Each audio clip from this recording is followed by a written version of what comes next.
लग्नाला अवघे 4 महिने आणि एका वादानंतर घडली अशी घटना ज्याने संपूर्ण परिसर हादरला. नेमकं काय घडलं पाहूया. नमस्कार, तुम्ही पाहत आहात अलर्ट महाराष्ट्र न्यूज. कर्नाटकमधील हुबळीजवळ एका 19 वर्षीय विवाहितेच्या मृत्यूच्या प्रकरणाने खळबळ उडाली आहे. या प्रकरणात तिच्या पतीला अटक करण्यात आली असून पोलिसांकडून पुढील तपास सुरू आहे. मृत महिलेचे नाव नागारत्ना हेलेमनी असून तिचा विवाह फेब्रुवारी 2026 मध्ये शिवराज याच्यासोबत झाला होता.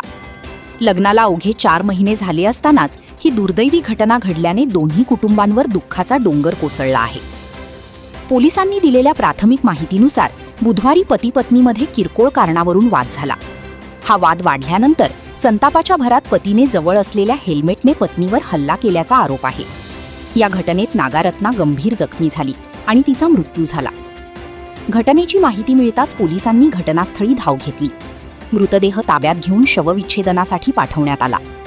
आरोपी पतीला अटक करण्यात आली असून या प्रकरणी गुन्हा दाखल करून तपास सुरू आहे. तपास अधिकाऱ्यांच्या माहितीनुसार या घटनेमागील नेमके कारण आणि सर्व परिस्थितीची सखोल चौकशी केली जात आहे. तपास पूर्ण झाल्यानंतरच संपूर्ण सत्य समोर येईल. अशा घटना समाजासाठी गंभीर इशारा आहेत. कोणताही वाद हिंसाचारात बदलू नये यासाठी संवाद आणि संयम अत्यंत महत्त्वाचा आहे. अशाच विश्वासार्ह आणि ताज्या बातम्यांसाठी अलर्ट महाराष्ट्र न्यूजला सबस्क्राईब करा. धन्यवाद.